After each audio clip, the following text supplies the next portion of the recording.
قرآن پاک کا 8واں پارہ 2 رکوع، ایک بڑی مشہور و معروف آیت کریمہ کی تلاوت کا شرف حاصل کیا۔ اللہ پاک کا ارشاد والا شان ہے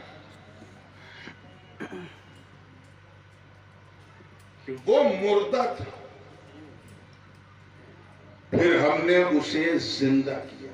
He was died, then I made them alive. اومن کانا میتا، وہ مردہ تھا، پھر ہم نے اسے، زور سے بولو، زندگی سے زندہ کیا۔ وَجَعَلْنَا لَهُ نُورًا، اور ایسا نہیں کہ صرف زندہ کیا بلکہ نور کو اس کے لیے کر دیا۔ یہاں لام جو ہے تملیک کا ہے، یعنی نور کا مالک بنا دیا۔ اور آسان کرتے ہیں اگر بالکل ابدی زبان میں تو نور والا بنا دیا۔ کیا بنا دیا؟ یہ 2-3 منٹ ذرا سنجیدگی سے سنیے گا، اس کے بعد گردن لٹکا کے بھی سنیے گا تو مجھے کوئی تکلیف نہیں ہوتی، کیونکہ گردن کھڑی کرنا مجھے آتا ہے۔ یہ ذرا توجہ سے، اور ایسا نہیں کہ نور عطا کر دیا، نور والا بنا دیا تو بس نہیں، آگے ارشاد ہے یمشی بہ فی الناس، بہ فی الناس، یعنی یہ نور والے نور پا کر لوگوں میں اسی نور سے چلنے پھرنے لگے، یعنی خود تو چمک رہے تھے۔ دیکھیں کتنے لوگ کیچ کر رہے ہیں، جو کیچ نہیں کر رہے ہیں وہ چپ رہے تاکہ میں دوہرا سکوں، اور جو کیچ کر رہے ہیں وہ احساس دلائیں کہ ہاں میں نے کیچ کر لیا، یعنی خود تو چمک رہے تھے، اب گلی گلی جا کے سب کو چمکانے لگے۔ آدھے لوگ نہیں سمجھ پائے تو پھر دوہراؤں، چلو میں دوسرے لہجے میں دوہراتا ہوں، یعنی خود تو پی رہے تھے، کبھی اس میکدے میں جا کے کبھی اس میکدے میں جا کے، پھر ایک دن وہ آیا کہ میکدہ بردوش ہو کر پوری مدھوشالہ سر پہ رکھ کر سب کو پلانے لگا۔ تو پلے ہے نا، پلے ہے تبھی بلے بلے، ورنہ گاؤں کی رات 10 بجے کے بعد جو بھی ہوتی ہے بات، اللہ رحم فرمائے۔ آگے ایک حصہ اور ہے جسے میں نے پڑھا نہیں لیکن میں چاہ رہا ہوں اس کا بھی ترجمہ کر دوں۔ کَمَن مَثَلُهُ فِي الظُّلُمَاتِ لَيْسَ بِخَارِجٍ مِنْهَا، اللہ پاک ارشاد فرماتا ہے، پیچھے سے سمجھیے گا تو کیچ کر لیجئے گا کہ یہ جو نور والا ہے، جس کو ہم نے نور والا بنایا پھر نور بانٹنے والا بنایا، اس نور والے کو کَمَن مَثَلُهُ، تو اس کی طرح سمجھتا ہے فی الظلمات، جو اندھیروں میں ہے۔ اچھا اگر یہاں لائٹ وائٹ بجھا دی جائے، ایک دم سب بلیک آؤٹ کر دیا جائے تو اندھیرا ہوگا کہ نہیں؟ بولو، لیکن یار سانس وانس تو لے سکو گے نا۔ لیکن اگر کسی کو اندھیرے میں بند کر دیا جائے، پیک کر دیا جائے، تو کہا جائے گا یہ اندھیروں میں بند ہے۔ اللہ کرے یہ بند لفظ آپ کے کھلے دماغ تک پہنچ جائے۔ اللہ پاک وہی فرما رہا ہے کہ اس نور والے تو ان کی طرح سمجھتا ہے جو ایسے اندھیروں میں ہے کہ لیس بخارج منہا، کہ وہاں سے باہر جانے کا کوئی راستہ ہی نہیں۔ There is no way to go out from that particular darkness۔ اب سمجھ جاؤ کون لوگ بند ہیں اندھیرے میں، اللہ تعالیٰ ان کے دماغ کو کھول دے اور دیو کی بندش سے آزاد کر کے مصطفیٰ والوں کا گدا بنا دے۔ ہندی کی چندی کرنا پڑے گا تب آپ لوگوں کا ہاتھ ہلے گا، یوں نہ کرو بھائی۔ اگر آپ غور کریں اس آیت کریمہ تو 5 ڈیفرنٹ سٹیجز ہیں، 5 فیزز ہیں، 5 الگ الگ مرحلے ہیں۔ کیا ہیں؟ بولیے۔ پہلا سٹیج کیا ہے؟ مردہ۔ کیا تھا؟ دہراتے رہیے تاکہ یہ دہرانے سے آپ کو ڈبل ثواب ملے گا۔ علماء کا اس بات پر اجماع ہے کہ بولنے کا ثواب سننے سے زیادہ ہے، تو جو لوگ دہرائیں گے انہیں سننے اور بولنے دونوں کا ثواب ملے گا۔ ایسا نہ ہو کہ خالی سننے والا ثواب لے کے جاؤ، سنی بن جاؤ، تھوڑا بولنے کا بھی ثواب ملے گا۔ پہلا اسٹیج مردہ تھا، دوسرا ہم نے اسے زندہ کیا۔ تیسرا نور والا بنایا، چوتھا نور بانٹنے والا بنایا، اور پانچواں بے مثال بنایا۔ کیا بنایا؟ بے مثال۔ آپ ذرا سوچو، 5 اسٹیج تھے، اور پانچواں اور فائنل یہ ہے کہ تیرے جیسا کوئی نہیں۔ میں صرف ایک کرنٹ چیک کرنا چاہ رہا ہوں، ارتھنگ کا، پھر میں آگے بڑھوں گا۔ دیکھو کتنا آپ جاگ رہے ہیں۔ موقع ملے تو ان بے وقوف ملوں کو سمجھانا جو گلی گلی کاؤں کاؤں کرتے ہیں، کہنے دے مصطفیٰ کے نور کا فیض اگر کسی نور والے ولی کو مل جائے جب وہ بے مثال ہو سکتا ہے تو بانٹنے والے مصطفیٰ کی بے مثال۔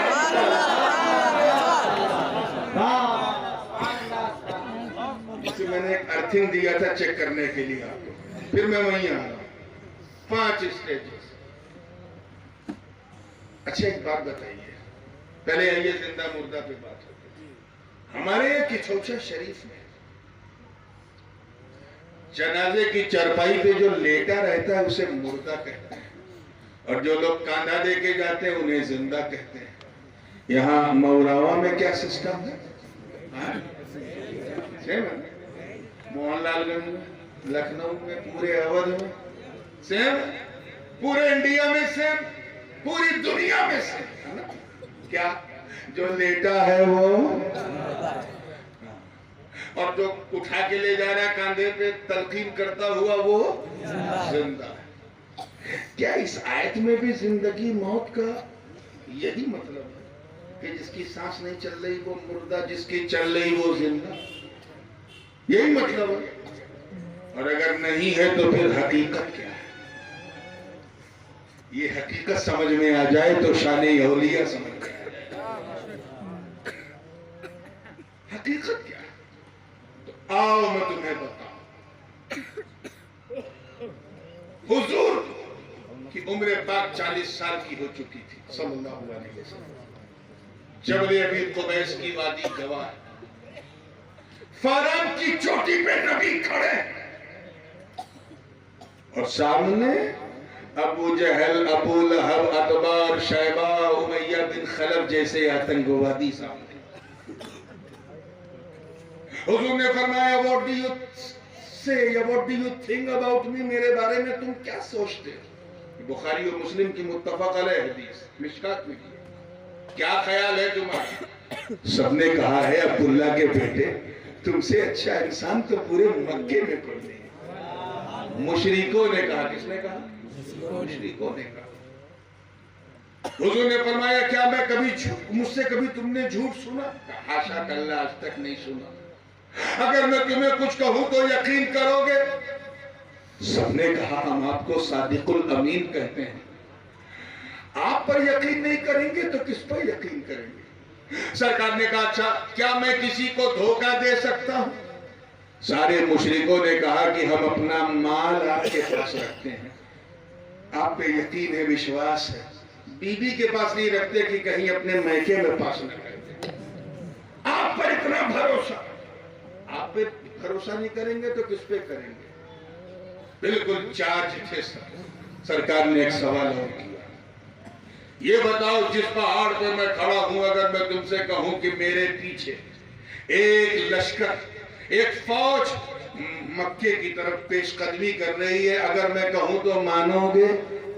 یقین جانو سنیو، سب نے کہا آپ بولو گے تو مانو گے۔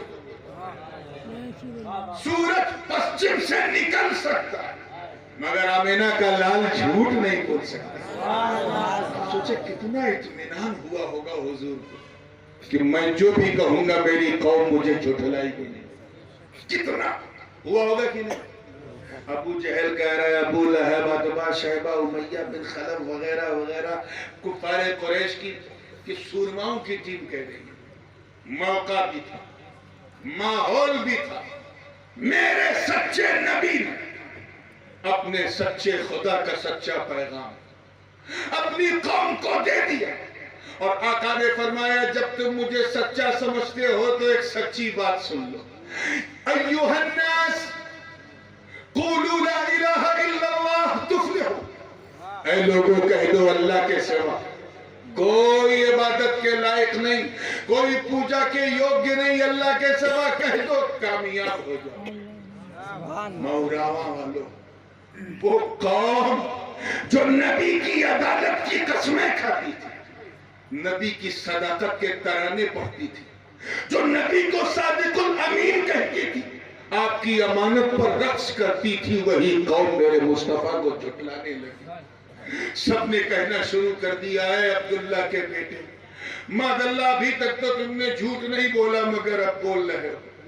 جس کے منہ میں جو آیا بکواس کرنے لگا، سرکار کی شان میں گستاخیاں ہونے لگی، یہاں تک کہہ پڑے کہ تم ہمیں ہمارے بابا دادا کے دھرم سے دھرمانترن نہیں کرا سکتے، ہم اپنے باپ دادا کا ریلیجن نہیں چھوڑ سکتے، ہم لات و منات عزا اور حبل کی پوجا نہیں چھوڑ سکتے۔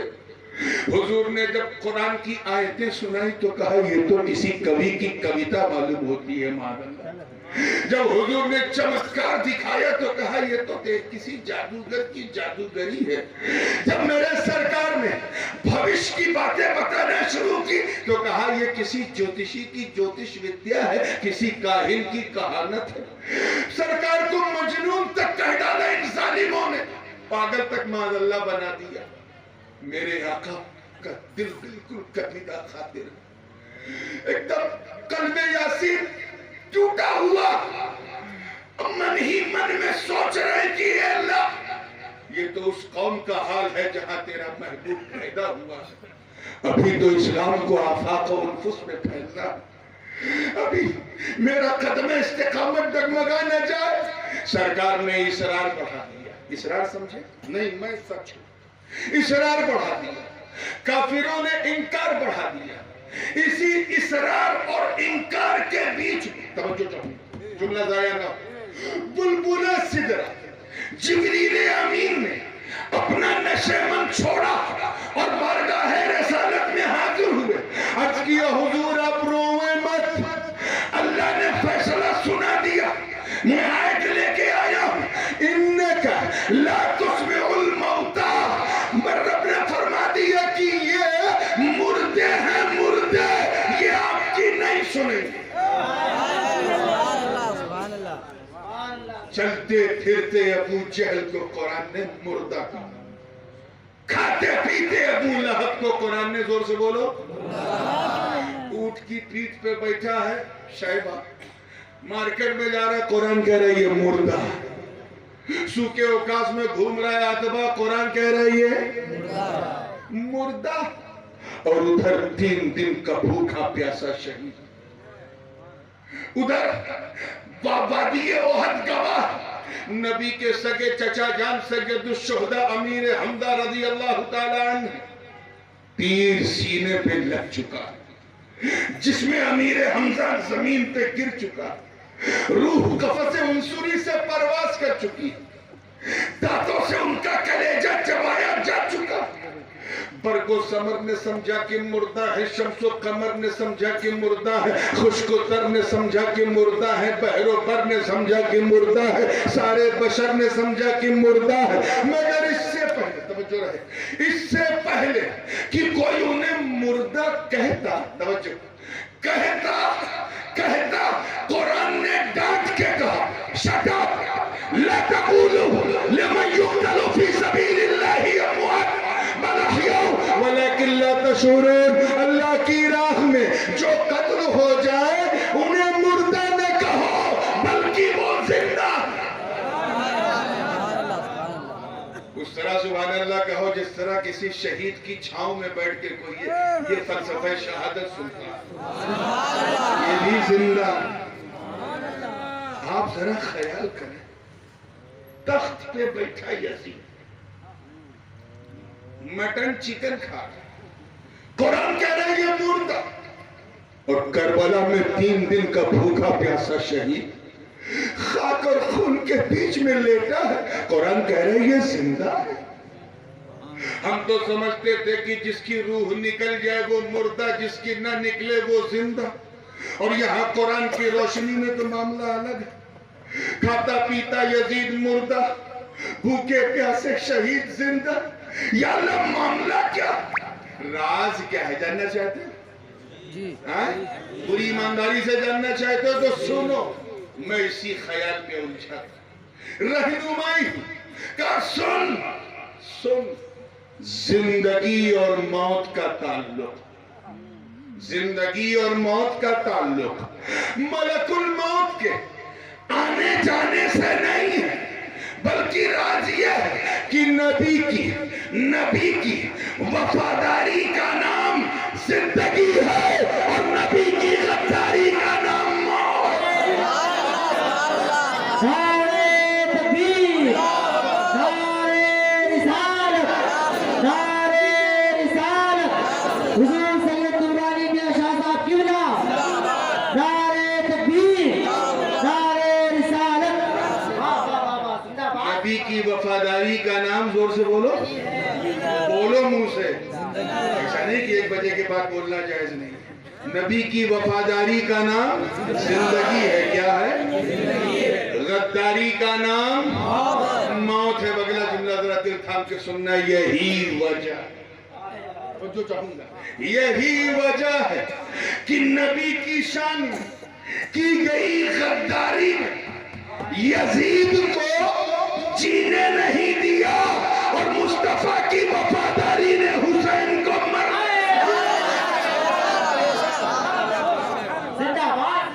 ایسا زندہ رکھا حسین کو کہ ہر دل میں حسین ہے کہ نہیں؟ اگر ہے تو بولو، ہر جا میں حسین، ہر رگ میں حسین، ہر سانس میں حسین، ہر ملک میں حسین، ہر شہر میں حسین، ہر بستی میں حسین، صحرا میں حسین، جنگل میں حسین، سارے سمندر کی لہروں میں حسین، ہواؤں میں حسین، فضاؤں میں حسین۔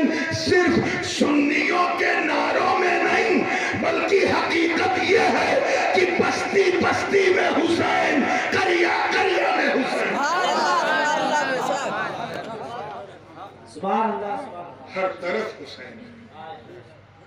نبی کی وفاداری ہی کا نام زندگی، غداری کا نام موت ہے۔ اس سے پہلے کہ میں اس فلسفے کو اور کلیئر کروں، تھوڑا سا ایک قدم اور آگے بڑھیں اسی مضمون کو لے کر۔ ہو سکتا ہے کیونکہ علماء بھی بیٹھے ہیں، کسی کے من میں خیال آ جائے کہ یار یہ جو کہا ہے اللہ کی راہ میں قتل جو ہو جائیں انہیں مردہ نہ کہو، یہ ادباً کہا ہے تو مردہ ادباً کہا۔ جیسے ہوتا ہے نا، کچھ باتیں سچ ہوتی ہیں لیکن ادباً نہیں کہی جاتی۔ جیسے ہر سالہ، یعنی ہر ماموں جو ہے وہ باپ کا سالہ ہوتا ہے کہ نہیں ہوتا؟ بولو، ارے یہ تو آپ کے سمجھنے والی چیز ہے۔ ہر ماموں باپ کا۔ اب اگر کوئی نالائق بھانجا اپنے ماموں کو کہے اے میرے باپ کے سالے، جھوٹ نہیں بول رہا، لیکن یہ کہنا معاشرہ اس کی اجازت سماج نہیں دے گا، کہے گا یہ تو ہے اپمان کر رہا ہے۔ بات سچ، ادباً نہیں کہی۔ ہر ماں باپ کی جورو ہوتی ہے۔ کوئی نالائق بیٹا اپنی ماں سے کہے اے میرے باپ کی بیوی، بات جھوٹ نہیں ہے، غلط نہیں ہے، لیکن ڈس ریسپیکٹ آف مدر ہے، اپمان ہے۔